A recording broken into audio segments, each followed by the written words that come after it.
बिस्मिल्लाहिर्रहमानिर्रहीम। नाज़रीन अस्सलाम वालेकुम। मैं हूं आपका मेज़बान साबिर शाकिर वफाकी दारुल हुकूमत इस्लामाबाद से कुछ ताज़ा तरीन इत्तलात और हम खबरें आपसे शेयर करते हैं। पाकिस्तान की सियासी सूरत हाल, मुआशी सूरत हाल और आइनी सूरत हाल इंतहाई मखदूश है और हालात ख़राब से ख़राब तर हैं और उनको सुलझाने की कोशिश की जा रही है, लेकिन कोई भी सुलझाने के बजाय लगता यह है कि हर कोई रुकावट खड़ी कर रहा है और रुकावट इसलिए खड़ी कर रहा है कि वो ज़ाती अना में उनकी अनाएँ जो हैं वो मुतासर हो रही हैं। अनापरस्ती जो है वो इस हद तक बढ़ चुकी है कि तसव्वुर नहीं किया जा सकता कि पाकिस्तान जो मादरे वतन है और पाकिस्तान अपने वतन से कोई भी शहरी बहुत ज़्यादा प्यार करता है, और जब अपना वतन जल रहा हो और उसको तकलीफ पहुंच रही हो और उसके अवाम को तकलीफ पहुंच रही हो, तो बड़े बड़े जो लोग हैं, बड़े बड़े सख्त और पत्थर दिल, उनके भी जो दिल हैं वो पसीज जाते हैं और वो अपने वतन की खातिर अपने इख्तलाफात भुलाकर आगे बढ़ते हैं और अपने वतन को बचाने के लिए सर धड़ की बाजी लगा देते हैं।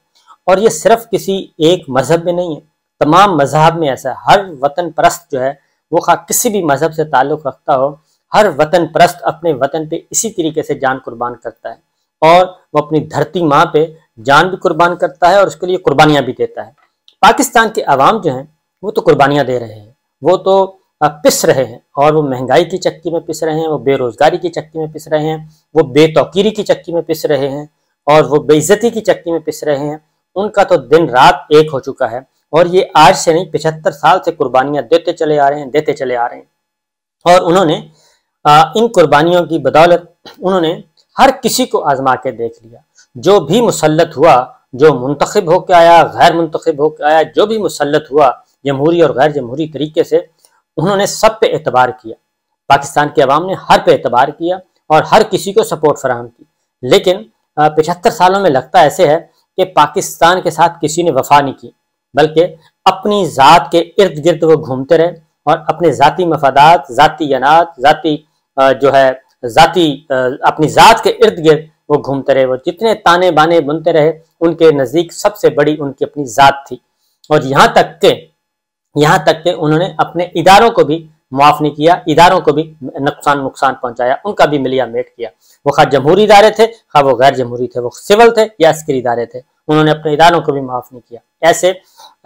ऐसे शदीद तरीन जातियात पसंद जो लोग हैं, अनापरस्त लोग हैं, वो इस मुल्क में मुसल्लत हुए और उन्होंने इख्तियार और इख्तियार को एंजॉय तो किया, लेकिन अपने ज़ाती फ़ायदे के लिए, ना पाकिस्तान के लिए, ना पाकिस्तान के अवाम के लिए, ना पाकिस्तान की भलाई के लिए।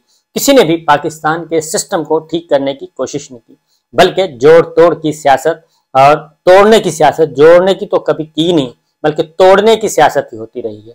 और ये बिला तफरीक हुआ है, इसमें न सिविल साइड और ना ही अस्करी साइड, दोनों साइड हैं, कोई उसमें बिला तफरीक, बिला इम्तियाज, ये दोनों तरफ से ऐसा होता रहा है।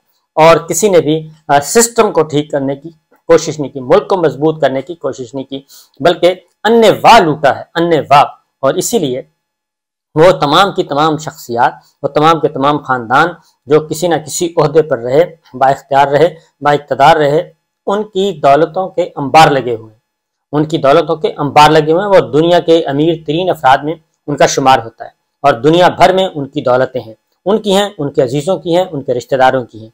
और वो सब कुछ कहाँ से लेके गए हैं? उसी धरती माँ से जिस धरती माँ ने उनको इख्तियार दिया था कि आपको इख्तियार हम दे रहे हैं, आपने इस वतन की हिफाजत करनी है और इस वतन को आगे लेके जाना है। इस वक्त भी वो सारे की सारा जो वो एक गुबार है अंदर का, वो सारे का सारा जमा हो चुका है 75 सालों का। वो अब पाकिस्तान के अवाम जो हैं वो उस गुबार से भरे हुए बैठे हैं और वो इंतकाम लेने के लिए तैयार हैं। और वो इंतकाम लेना चाहते हैं वोट के जरिए, अपने गुस्से का इजहार करना चाहते हैं वोट के जरिए। वो सड़कों पे नहीं निकल रहे, वो एहतजाज नहीं कर रहे, वो जलाओ घिराव नहीं कर रहे, क्योंकि वो अभी भी उनका ख्याल है कि हम उस हद तक नहीं जाएंगे। पाकिस्तान के अवाम ने कभी भी अपने मुल्क को नहीं जलाया, पाकिस्तान के अवाम ने, और पाकिस्तान के बाइख्तियार लोगों ने हमेशा मुल्क को नुकसान पहुंचाया और ये लड़ाई अभी भी चल रही है। और इस वक्त जो सिचुएशन है, इस वक्त तमाम के तमाम, मैं नाम गिनवाता हूँ, उन सब की उम्रें 70 साल से ज़्यादा हैं। सब 70 साल से ऊपर के लोग हैं, एल्डर्स में उनका शुमार होता है। और 70 साल की उम्र में जो सख्त से सख्त इंसान भी, वो भी नर्म हो जाता है और वो भी एक इज्तिमाई कलेक्टिव विजडम के साथ, कलेक्टिव जो सिक्योरिटी के साथ, कलेक्टिव वॉइस के साथ वो आगे बढ़ता है और वो पूरे मुल्क का सोचता है, पूरे मुल्क का सोचता है और वो जा रहा होता है और जाते जाते वो चाहता है कि अपनी आइंदा की नस्ल के लिए कुछ कर जाए। लेकिन हमारे जो 70 साल के बाबे बुजुर्ग हैं वो आपस में दस्तो गिरेबान हैं, एक दूसरे का खून के प्यासे हो चुके हैं, गिरेबान नोचने के लिए तैयार हैं और एक दूसरे को दुश्मन कहते हैं। सबसे बड़े आप नंबर 1 इमरान खान साहब से स्टार्ट कर लेते हैं। नंबर 1 इमरान खान साहब 70 साल से ऊपर, नवाज शरीफ साहब 70 साल से ऊपर, शहबाज शरीफ साहब 70 साल, जरदारी साहब 70 साल और सदर ममलिकत 70 साल। और उसके बाद आ जाए हम अस्करी साइड पे भी जनाब आर्मी चीफ, उनकी उम्र 58 ईयर्स कर लें आप, 58 59 58 कर लें। उसके बाद DGISI उनकी भी आप 58 कर लें, 57 कर लें, ये उम्र है। चीफ जस्टिस ऑफ पाकिस्तान 64 साल उनकी उम्र है, बल्कि 64.5 साल है, उन्होंने सितंबर में रिटायर होना है। उसके बाद नीचे ऑनरेबल जजेस आ जाएं, सब के सब 62 साल के ऊपर के हैं। और इसी तरीके से हाई कोर्ट्स में आ जाएं, फिर फेडरल ब्यूरोक्रेट्स को ले लें, वो तो खैर नीचे आ जाते हैं। ये जो मैं डिसीजन मेकर्स और पॉलिसी मेकर्स हैं, ये 5-7 लोग जो हैं इनकी बात बता रहा हूँ। President of Pakistan, prime minister of Pakistan और तमाम पॉलिटिकल पार्टीज के हेड इंक्लूडिंग मौलाना फजलुर रहमान साहब और MQM के खालिद महमूद सिद्दीकी साहब, अवामी नेशनल पार्टी के असफंदियार वली खान साहब, जिसका भी नाम लेंगे, जिस पार्टी का भी नाम लेंगे, उनकी उम्र 70 साल से ज्यादा है पार्टी हेड्स की। तो तमाम के तमाम इस वक्त नोच रहे हैं एक दूसरे के दुश्मन बने हुए हैं, खून के प्यासे बने हुए हैं और तो और एक जगह पे बैठ नहीं सकते, बात ही नहीं कर सकते, बैठना तो दूर की बात है। तो ये पाकिस्तान का हाल है इस वक्त। और हमारा मजाक कौन उड़ा रहा है? हमारा मजाक हमारे पड़ोसी मुल्क उड़ा रहे हैं। पूरी दुनिया के ममालिक जो हैं वो हमारा मजाक उड़ा रहे हैं, और न सिर्फ हमारा मजाक उड़ा रहे हैं पड़ोसी ममालिक, बल्कि सफारत खानों में पे चले जाएं, इस्लामाबाद के सफारत खाने, गैर मुल्क की सफारत खानों में जाएं, वो गैर मुल्क की जो मेहमान हैं, हमारे सफीर जो हैं मुख्तलिफ मुल्कों के, उनके बारे में जरा उनसे पूछें कि वो आपके बारे में क्या सोच रहे हैं। मैं अभी भारतीय वजीर आजम की एक तकरीर सुन रहा था, नरेंद्र मोदी साहब की, तो वो वहां पे बैठ के मुखातिब हैं पाकिस्तान के अवाम से। ये सूरत हाल इस वक्त चल चुकी है, तो क्या हम एक जगह पे बैठ नहीं सकते? और यही काम नीचे आ जाए, फिर मीडिया हाउसेस को ले लें। मीडिया हाउसेस भी सब के सब उम्र रसीदा लोग हैं, लेकिन मजाल है कि वो पाकिस्तान की बात करें या पाकिस्तान के इज्तिमाई मफाद की बात करें, मिलाने की बात करें, जोड़ने की बात करें, नहीं, कोई भी नहीं कर रहा। बल्कि हर कोई अपने अपने एजेंडे पे लगा हुआ है और हर कोई अपने मुखालिफ पॉलिटिशियंस को गिराने पे लगा हुआ है, और हर कोई लड़ाई करवाने के चक्कर में है, सुलह करवाने के चक्कर में कोई नहीं है। और अब तक तमाम जो कोशिशें हैं वो नाकाम हो चुकी हैं, और हर कोई बंद गली की तरफ पहुंच रहा है, हर इदारा बंद गली की तरफ जा रहा है, हर इदारा, और इसमें बिला इम्तियाज बिला तफरीक सब बंद गली की तरफ हम जा रहे हैं। हर पॉलिटिकल पार्टी बंद गली की तरफ जा रही है, और पाकिस्तान के अवाम का कोई पुरसाने हाल नहीं है। 22 करोड़ अवाम बेयारो मददगार, भेड़ बकरियों से भी बदतर सूरत हाल। और हम हैं कि हम इसके साथ साथ एक ऐसा जाबराना किस्म का और मुसल्लत किया हुआ सिस्टम, जबर इस वक्त है पाकिस्तान में, जाबराना निज़ाम है और एक फासिस्ट तर्ज हुक्मरानी है, सोच है, और उसमें ये सब कुछ किया जा रहा है, सब कुछ को जायज समझा जा रहा है। एक मैं आपको सुनाता हूँ, सुप्रीम कोर्ट ऑफ पाकिस्तान में मामला चल रहा है, और इवन अब चीफ जस्टिस ऑफ पाकिस्तान भी ये कह रहे हैं, प्रेसिडेंट ऑफ पाकिस्तान तक कह रहे हैं कि जी मैं अपनी कोशिशें कर चुका हूँ और मैं नाकाम हुआ हूँ।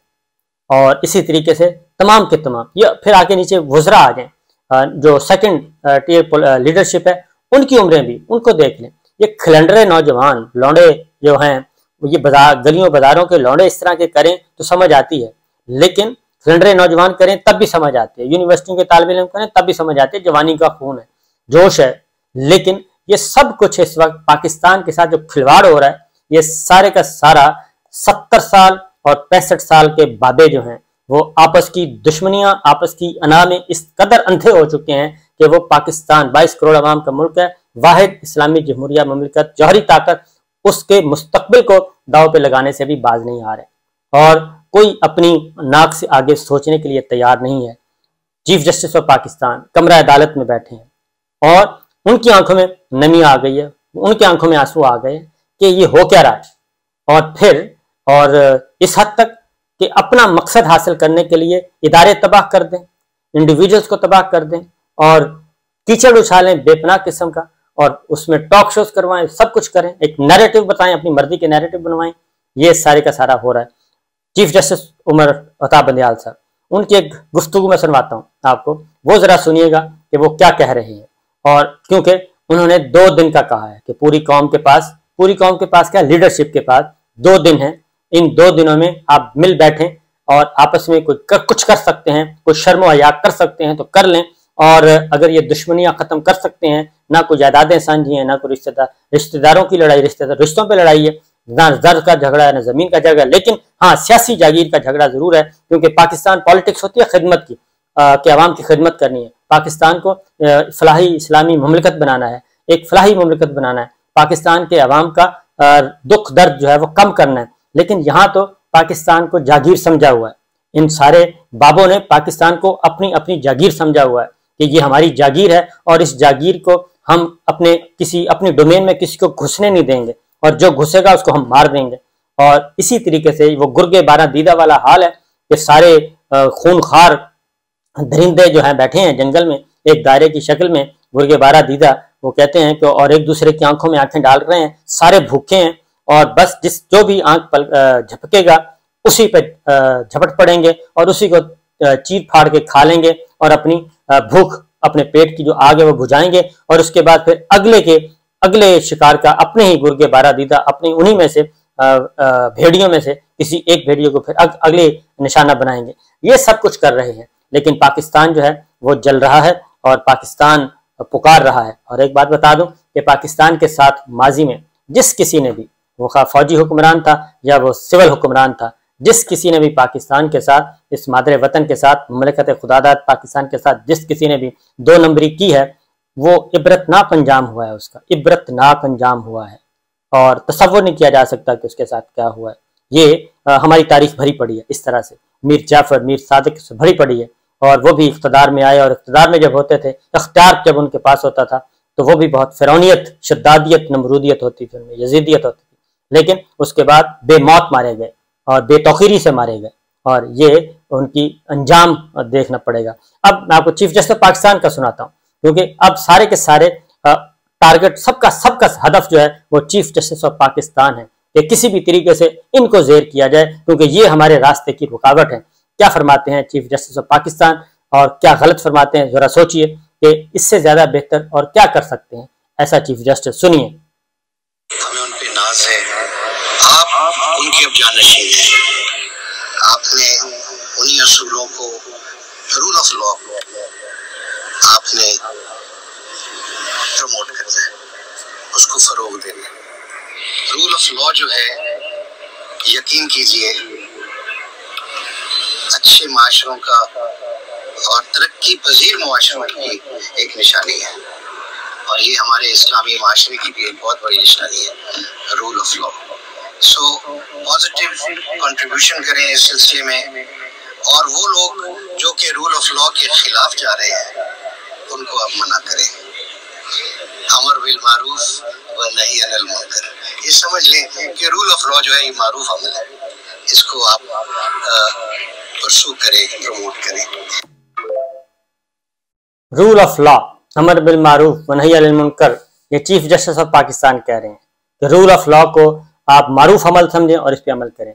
आईने पाकिस्तान मौजूद है, आईने पाकिस्तान पे हम अमल करने के लिए तैयार नहीं, क्योंकि हम अमल करते हैं तो अपनी जागीर जो है, जिसको हमने अपनी जागीर समझ रखा है, उस जागीर पे दूसरे के आने का इम्कान होता है जी। वो दूसरा आ जाएगा, दूसरा आएगा, दूसरा एंजॉय करेगा, इसलिए ये जागीर किसी के पास नहीं जानी चाहिए। तो मैं अभी भी कहता हूँ, प्रेसिडेंट ऑफ पाकिस्तान से हम अपील करेंगे, आर्मी चीफ से अपील करेंगे, चीफ ऑफ आर्मी स्टाफ से अपील करेंगे, प्राइम मिनिस्टर से अपील करेंगे, इमरान खान साहब से अपील करेंगे, जरदारी साहब से करेंगे, नवाज शरीफ साहब से करेंगे, शहबाज शरीफ साहब से करेंगे, तो खुदा के लिए आगे बढ़ें और एक जगह पे बैठें और बैठ के रूल्स ऑफ गेम्स तय करें और आइंदा क्या करना है क्या नहीं करना उसके बारे में सोचें। सब कुछ होता रहेगा, इदारों को मजबूत करें, सब कुछ अदारों पे छोड़ें, और इदारे मजबूत होंगे तो वो खुद ब खुद एहतसाब भी कर लेंगे और एहतसाब भी करेंगे, क्रेडिट भी देंगे, जिसको नवाजना है वो नवाजेंगे, जिसकी इज्जत करनी है इज्जत करेंगे। पाकिस्तान के अवाम के लिए सोचें, पाकिस्तान के लिए सोचें। तो मैं यही कहूँगा, यही रिक्वेस्ट करूँगा, जनाब सदर इस मामले में आगे बढ़ सकते हैं और सदर ममलिकत को चाहिए जी कि ओपनली एक बिल्कुल किसी से बात किए बगैर ओपनली वो इनवाइट करें कि आए ईवान सदर में, फलां दिन आए, फलां वक्त आए, सबको इनवाइट करें। पता चल जाएगा कि कौन पहुंचता है और कौन नहीं पहुंचता, कौन पाकिस्तान पे बात करना चाहता है और कौन पाकिस्तान की भलाई के लिए, फलाह के लिए बात नहीं करना चाहता। वो प्रेसिडेंट ऑफ पाकिस्तान है, वो सुप्रीम कमांडर हैं इस ममलकत खुदादाद के। उनको चाहिए कि ओपन लेटर जारी करें सबके नाम और उनको बताएं कि फलां तारीख को इतने बजे ईवान सदर पहुंचे। तो देखते हैं कौन पहुंचेगा और कौन नहीं पहुंचेगा। जो नहीं पहुंचेगा अवाम उसको खुद उसका हिसाब ले लेंगे और ये सिस्टम खुद उसका हिसाब लेगा। इजाजत दीजिए, अल्लाह हाफिज।